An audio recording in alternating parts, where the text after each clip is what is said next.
on satellite, on Freeview, on cable, on radio, on mobile, on the web and around the world. This is First at 9 on Adavara 24/7.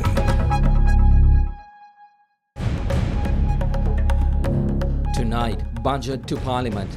Appropriation bills for the budget 2018 presented and 3 bills on mini-polls passed. International crime.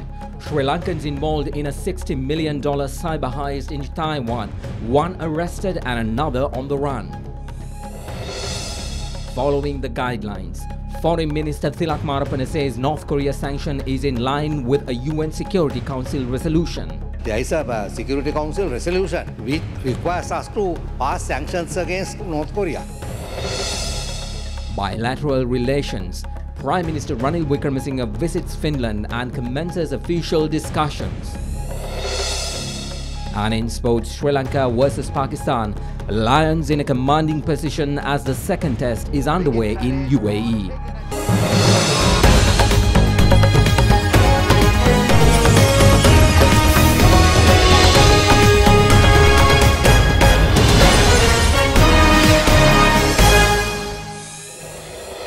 Good evening to all our viewers across Sri Lanka and around the world. Thank you for being here with us tonight. I'm Mahesh Johnny. Our First at 9 coverage begins tonight with news of individuals being arrested on cybercrime. A special investigation team from Taiwan is due to arrive in Sri Lanka following the hacking of a Taiwanese financial institution and the theft of around $60 million with the involvement of 2 Sri Lankan suspects. Police have now arrested both suspects in connection with the crime. Hackers reportedly breached the computer system of Taiwan's Far Eastern International Bank on the 3rd of October and infected it with a virus altering its data. Police said the hackers then altered data so as to transfer about $1 million to a personal bank account in a Sri Lankan state bank under the name J.C. Namuni. Namuni had withdrawn 30 million rupees from his bank account on the 4th of October. Of that sum, 20 million rupees had been given to another individual according to primary investigations. Meanwhile, last Friday, J.C. Namuni had returned to the relevant state bank to withdraw a further 80 million rupees credited to his account. On suspicion, the state bank's official had informed the Criminal Investigation Department, which subsequently arrested Namuni. Taiwanese media report that its Prime Minister has instructed security forces to conduct a special investigation into the incidents. President Maithripala Sirisena emphasizes that government circulars should not be a hindrance in the process of delivering efficient public service. The President made these remarks at an event held in line with the World Post Day in Polonnaruwa today. The 143rd celebration of World Post Day was held at Buddhi Mandapa in Polonnaruwa today under the patronage of President Maithripala Sirisena. A new stamp, souvenir and first day cover were issued to mark the occasion. President Sirisena also laid the foundation stone for a postal complex to be built in Polonnaruwa at a cost of 307 million rupees.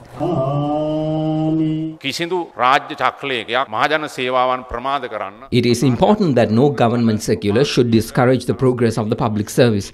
That is why we need to discuss how we can improve these government circulars. The Postal Department is known for its trade union protest, but they haven't yet broken the protest record set by the doctors. So I request all of you to resort to more peaceful dialogue when trying to solve any problems. Work more and protest less.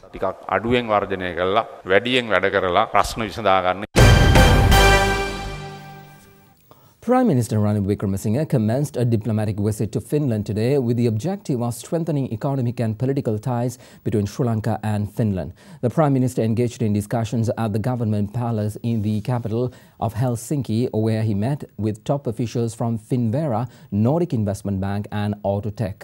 Company heads discussed services their relevant company offers and spoke on investment opportunities they would be interested to engage in Sri Lanka.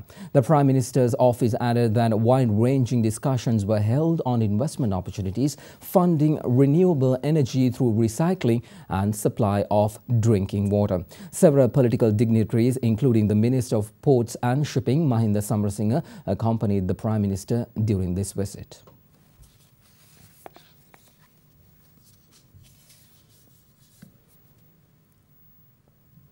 Sri Lankan citizens and firms have been banned from trading with North Korea on luxury or listed goods including arms or having any financial or trade relations with listed persons or entities connected to the country. Foreign Minister Thilak Marapana issued a Gazette notification yesterday giving effect to United Nations sanctions.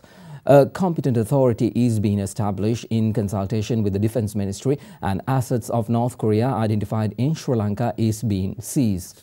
Sri Lankan firms have been banned from forming joint ventures with North Korean firms. Sri Lankan ports and airports have restrictions in accommodating North Korean vessels and aircrafts, while designated persons will face travel bans.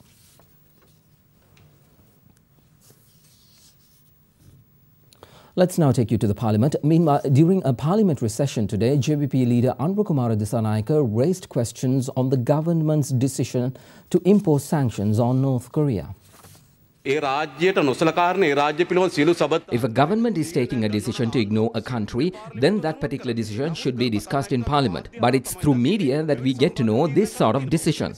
So the subject minister or the Prime Minister should inform the Parliament on the reasons behind the government's decision. There is a Security Council resolution which requires us to pass sanctions against North Korea. We have been delaying it for a long time, and ultimately if we hadn't passed these sanctions, we would have had to face repercussions from the Security Council. There is an act of Parliament also which requires the Minister of Foreign Affairs to promulgate them and pass these regulations when the Security Council has passed sanctions against a particular country. So pursuant to that Parliamentary Act and the Security Council resolution that was promulgated very much earlier, that I had to do this thing, pass this regulation. It's not a matter that I had done ad hoc.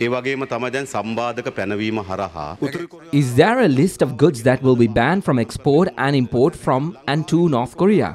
Answer the question. Yeah, this is based on UN. There's a bill passed by Parliament that we will honor the UN resolution. කරමින් ඉන්න ගමන් මගේ මේ mic එක on වෙලා තිබුණා. මම කරුණ ඉදිරිපත් කරගෙන ඉන්න ගමන් එතුමා නැගිටිනකොට මේක ඕෆ් වෙනවා. නෑ දැන් මොකද එතුමාගේ පුටුවේද මේ බටන් එක තියෙන්නේ? ගරු කතානායකතුමා මම අහන්න එකයි. මොකද මගේ ප්‍රශ්න අහනකම් ඉන්නද? ප්‍රශ්න අහන්න නොදී මොකද්ද ඔය කරන්නේ මේ? ගරු කතා එතුමා කලබල වෙන එක පුළුවන්. නුවර හයිවේ එක ගැන අහනකොට ඔබතුමා කලබල වෙන්න. සයිටම් එක ගැන අහනකොට කලබල වෙන්න. හරිද? මේ මාර්ග ඉදිකිරීම පිළිබඳ දෙන කොන්ත්‍රාත් ගැනකොට අහන්න කලබල වෙන්න. ඔයාගේ දෝනියන්ද ගැන අහනකොට කලබල වෙන්න. එක්සත් ජාතීන්ගේ සංවිධානයේ තීරණයක් ගන්නවා කියලා ගරු ඇමතිතුමා සඳහන් කළා. More from the Parliament. The Municipal Council Amendment Bill, Urban Council Amendment Bill and Pradesh Sabha Amendment Bill were passed in Parliament today. During the second readings of the bills, Ministers of Provincial Council and Local Government Faisal Mustafa stated that elections will be held in January. Meanwhile, State Minister of Finance Eran Wickramaratne tabled the appropriation bill for the 2018 budget in Parliament today. The estimated government expenditure for 2018 is 3,982 billion rupees. The expected government revenue for the year is 2,175 billion rupees. The estimated deficit amount therefore stands at 1,807 billion rupees. The appropriation bill has allocated 290 billion rupees for state defence. It has allocated 102 billion rupees for education and 178 billion rupees for the health sector. The second reading of the appropriation bill will be held in Parliament on the 9th of November. In other local stories, UPFA parliamentarian Nammal Rajapaksa appeared before the Hambantota police this morning to record a statement following the tense situation which erupted at the joint opposition protest opposite the Indian consulate in Hambantota last Friday. The parliamentarian provided the statement following an order by the Hambantota police. Former Speaker Chamal Rajapaksa, Chairman of the Sri Lanka Podujana Peramuna, Professor G.L. Piris, several MPs and public representatives were requested to appear before Hambantota police to record statements following the protest staged against the alleged sale of the Hambantota port and the Mattala airport. According to the police report, an injunction order was issued to MPs Namal Rajapaksa and D.V. Chanaka by the Hambantota Magistrate Court last Thursday, requesting that the protest should not be carried out within jurisdictional boundaries and to refrain from obstructing the Indian consulate, Magambura port and access routes and avoid damaging public property. Among those who were called to provide a statement were UPFA Western Provincial Councillor Upali Kodikara, Southern Provincial Councillor Sampath Atukorala and convener of the Maubima Wenuwen Ranaviruwa organisation, Major Ajit Prasanna. We protest against the sale of our country's resources. They cannot stop us even if they throw us in jail. It is not I who should be summoned to the police, but it is ASP Daluwatha who should be jailed for assaulting the youth, injuring his ear. Meanwhile, the youth who suffered internal bleeding in the ear after he was struck on the head by ASP Tushara Daluwatha was put under medical observation at the Matara General Hospital. He was later transferred to the Tangol Base Hospital this evening. Minister of Law and Order and Southern Development Sagla Ratnayaka said that investigations will be conducted and necessary legal action will be taken against the ASP. It is evident that they broke the law. They broke the law in two instances. Firstly, for disobeying orders, and secondly, for damaging public property. We will be enforcing the law equally.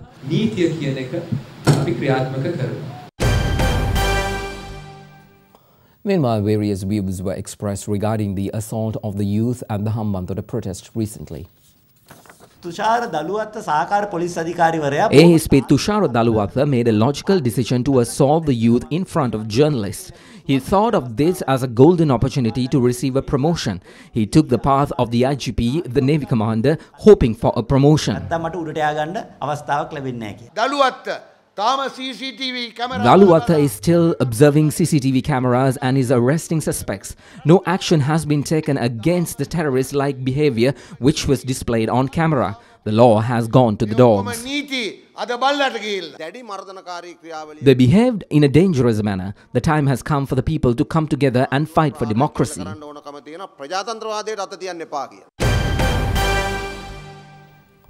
UPFA parliamentarian Vasudevan Nanakara says that former Minister Ravi Karunanayake has turned into a witness against Prime Minister Ranil Wickremesinghe. He made these remarks at a wide-ranging media briefing convened in Colombo today by the Socialist Alliance. Many views were expressed at the media briefing, including the current situation of Saitam and the recent incident in Hambantota.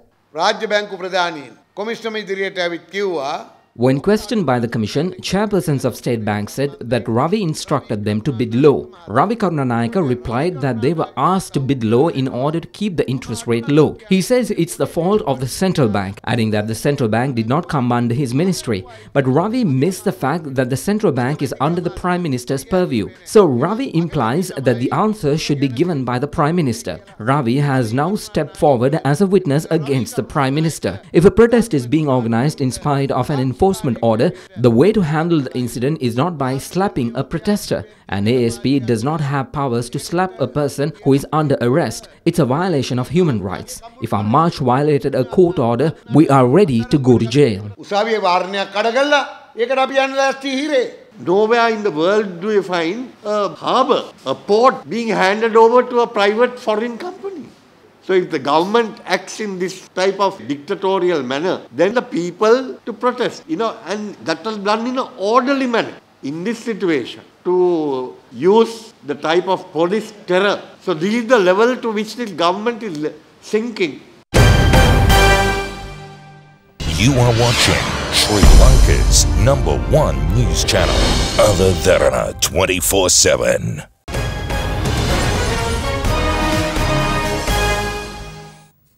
Welcome back, everyone. Former Governor of Central Bank Arjuna Mahendran appeared before the Commission of Inquiry investigating the Central Bank bond issuance for further cross-examination. He was questioned today by Senior Deputy Solicitor General Milinda Gunathilaka and Senior State Counsel Shahida Bari.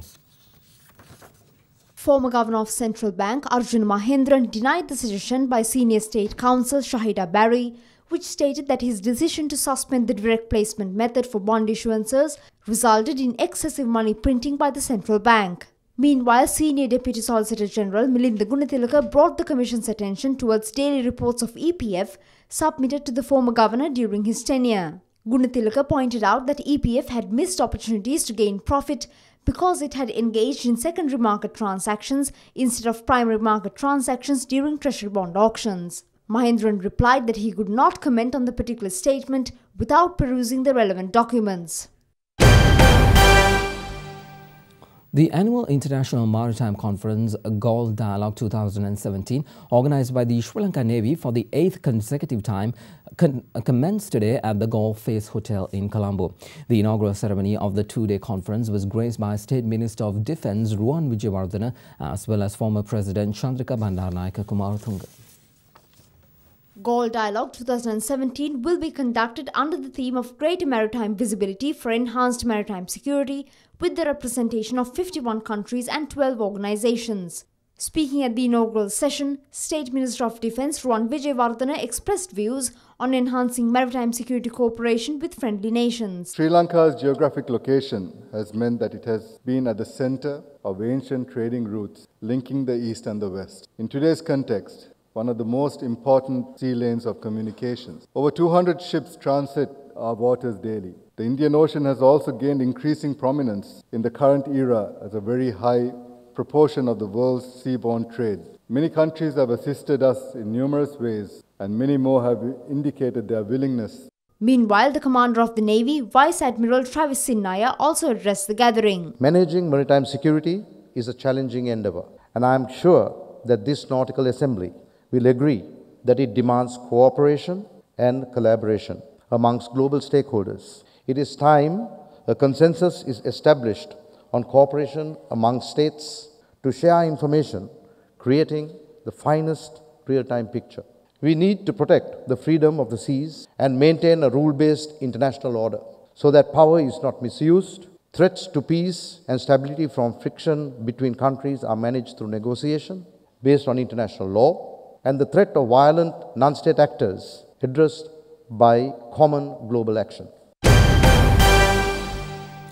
Well, in one of our feature stories for this week, last week, as you can remember, we took an in-depth look at why most people sought to suicide in Sri Lanka as a solution to their problems and what measures can we take in order to prevent it from happening to someone we love and care.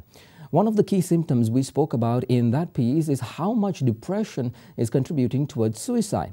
Depression is one of the most significant mental health disorders occurring among Sri Lankans as well as millions around the globe in recent years. In line with the upcoming World Mental Health Day, which is tomorrow, the 10th of October, and this year it will be marked under the theme of mental health at the workplace. First at 9's Minu Pereira takes an in-depth look at the subject of depression. The World Health Organization's latest reports reveal that around 350 million individuals suffer from depression worldwide, while over 800,000 individuals suffer from depression in Sri Lanka. Depression is the leading cause of disability, while 1 out of 8 Sri Lankans suffer from at least one mental illness. However, as per the World Health Organization, only 40% receive treatment. Alarming statistics indeed. People don't like to talk about mental or distressing issue or emotional problems to a doctor. They think it's a personal issue. They will go and talk about the headaches or vomiting or chest pain or difficulty in breathing or something. But hardly ever people will say, doctor, I feel very unhappy, uncomfortable, distressing. That discourse does not take place, although they are suffering. Stigma plays a very important role. In the community, there is stigma in the sense you don't like to talk about it. You feel shy about it, ashamed, and you feel that if you are suffering from depression, it's a personal inadequacy, personal loss. So therefore they don't want to talk about it because they don't want to be discriminated. Children with 7, 8, 9, 10, 11, 12, that group, they have what are called mood disorders, affective disorders in that age group.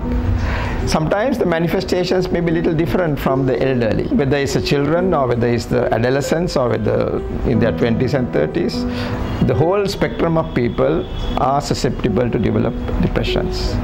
According to WHO data, more females are affected by depression in comparison with males. Depression, however, can affect any person regardless of their gender or age. An individual suffering from depression may experience several symptoms including loss of energy, change in appetite, irregular sleep, anxiety, indecisiveness, reduced concentration, restlessness, feelings of worthlessness, guilt or despair, leading to thoughts of self-harm and suicide.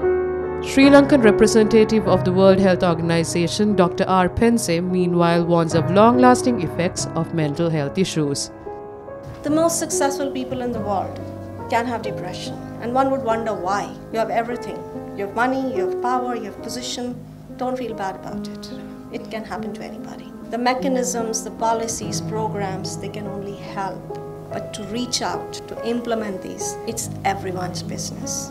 It's a condition which is treatable. Most mental illnesses are not curable because you can relapse. And that's why a continuous engagement with health and help is important.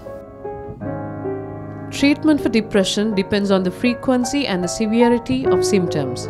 Mild depression can be treated without medicine. However, moderate or severe depression may require medical and psychological treatment. Treatment is available at district hospitals, private hospitals, National Institute of Mental Health and National Council for Mental Health, while help hotlines of Courage, Compassion, Commitment Foundation and Sumitreo are also in service. People don't have anyone to talk to. That is one of the main reasons people are driven to depression, because they don't have someone to talk to, someone who can listen to them. We are ready to, at CCC line, they are ready to listen to you and help you. So call us on 1333 from 9 a.m. to 9 p.m. It's 100% confidential and 100% free. In CCC line, the motto is come out of the shadow. So you can always come out and talk to us. Let's move beyond stigma, discrimination and reach out. Sometimes depression might not be just a phase. Look around. Help if and when you're able. I'm Minu Pereira for First at 9. In other local stories, the Supreme Court today granted leave to proceed on the petition filed by former Chief Justice Sanathan Silva against the Provincial Council Election Amendment Bill, which was recently passed in the Parliament. The petition was taken up before a trial at bar led by Chief Justice Priyasad Deb today, and the case will be taken up again on the 19th of October. With that, let's take a look at some other stories making news across Sri Lanka.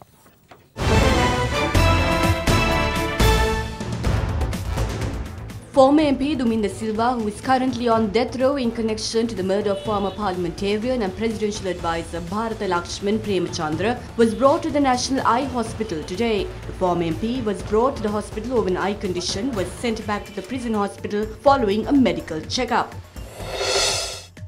MP Vimal Veeravansa says that plans are set in motion to approve the UN proposals of a separate state in the northern and eastern areas of the country on the basis of the new constitutional amendments. Elaborating on UN agendas to prove alleged war crimes by state forces, MP expressed these views at an awareness program convened by the joint opposition yesterday. A motor accident occurred yesterday on the Teldenya Ratiagama road, claiming 2 lives and injuring 19 others. As per reports, the vehicle veered off the road near the Tannakari junction and fell into a 100-foot precipice. Another motor accident occurred last night in the area of Badurelia, Midalana, following a collision between a van and a jeep. The accident claimed the life of a 5-year-old and injured 12 others.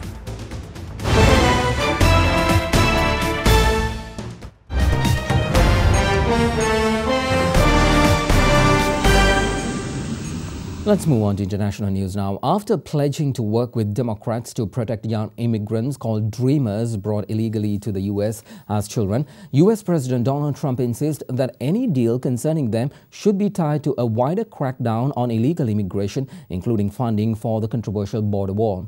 Trump's Legislative Affairs Director Mark Short said the proposals were essential to mitigate the legal and economic consequences of granting status to Dreamers. Last month, US President Donald Trump ended the Deferred Action for Childhood Arrivals program that protected nearly 800,000 childhood immigrants, also known as Dreamers. The list of principles concerning any new deal on Dreamers was delivered by the White House to Congress yesterday. It forwards several demands, including the construction of the wall across the border with Mexico and employing thousands of new immigration officials, judges and prosecutors. Leading Democrats in Congress rejected the proposals, accusing Trump of backtracking on a promise not to include the border wall in negotiations on Dreamers. Also in international stories, the Turkish embassy in Washington suspended visa services to all Turkish diplomatic facilities in the United States. The move came hours after the U.S. mission to Turkey reduced visa services after one of its employees in Istanbul was detained last week over suspected links to a cleric blamed for last year's failed coup in Turkey. Turkey suspended all visa services regarding US citizens at their diplomatic and consular missions in the US. Releasing a statement, the Turkish embassy in Washington said, quote, "Recent events have forced the Turkish government to reassess the commitment of the government of the US to the security of the Turkish mission facilities and personnel," unquote.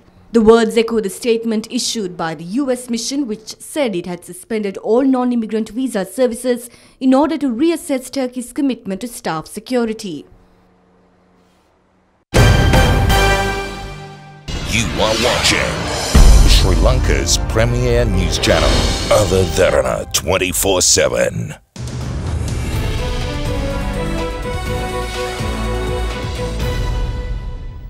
Let's move on to business news now. Tourist arrivals into Sri Lanka have registered a drop of 2.3% during the month of September 2017. While 145,077 tourists arrived in Sri Lanka during September, the arrivals for the corresponding month in 2016 has been 148,499. Meanwhile, the total number of tourist arrivals during the first 9 months of 2017 has been around 1.5 million. This is a growth of 2.9% when compared to last year's arrivals. At the beginning of this year, the government set a target of 2.5 million tourist arrivals in Sri Lanka.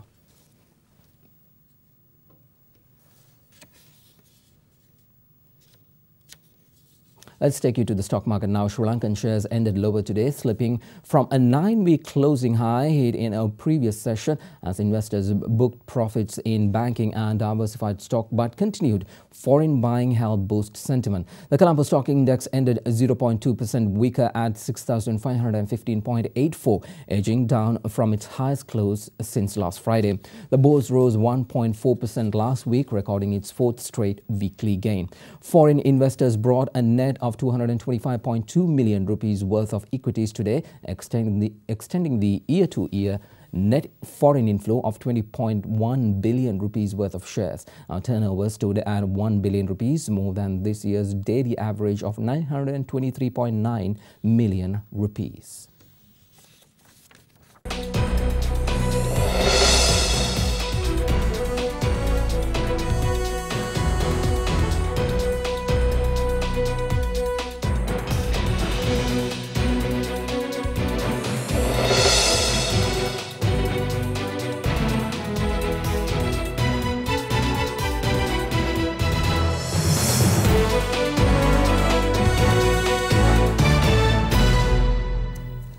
You are watching Sri Lanka's trusted news brand, Avatharana 24/7.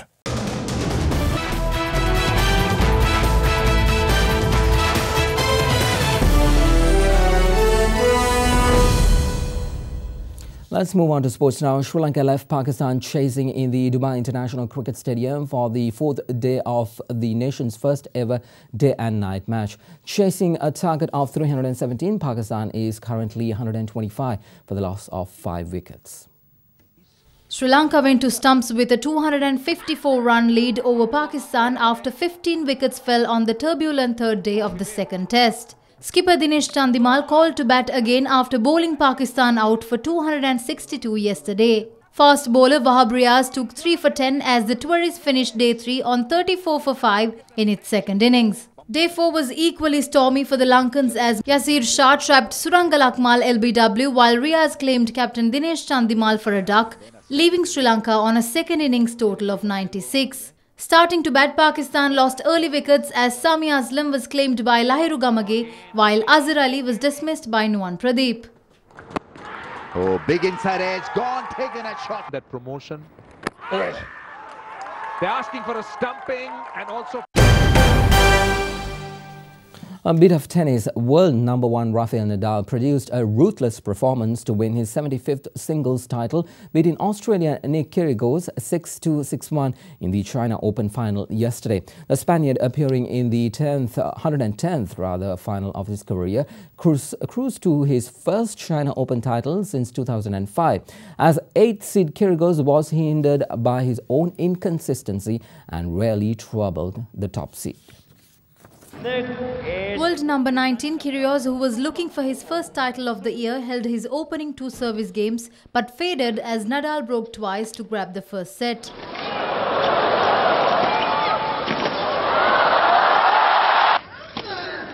The 31-year-old almost shut out Kyrgios in the second set and took a 5-0 lead before the Australian won his solitary game to slightly delay the inevitable as Nadal rode on to his 12th consecutive win.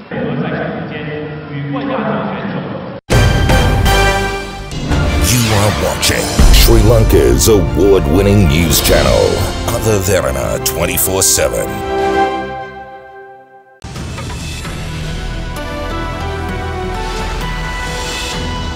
Good evening and welcome to the Weather Centre. Your temperatures for tomorrow are to vary between 21 and 33 degrees Celsius. Showery conditions over the island are expected to enhance during the next few days, and cloudy skies are also likely over most parts of the island. Fairly heavy falls can be expected at some places, particularly in the western, Sabaragamuwa, central, eastern and Uva provinces, along with Galle, Matara, Vaunia and Mullaitivu districts. Showers or thundershowers will occur in most parts of the island, and temporarily localized strong winds can also be expected. That's it from tonight's Weather Centre. Up next is your City by City forecast.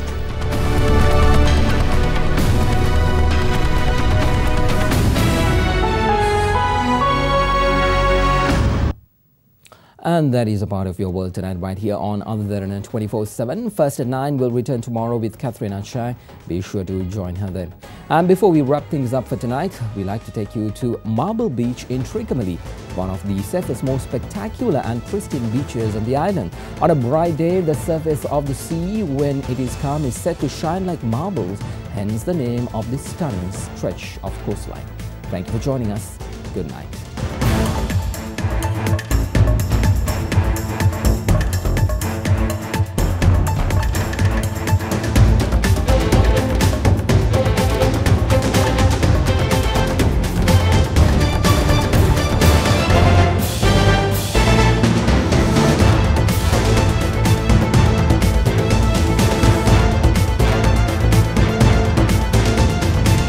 Bringing you the news and information 24 hours a day. This is Sri Lanka's premier news channel, Ada Dharana 24/7.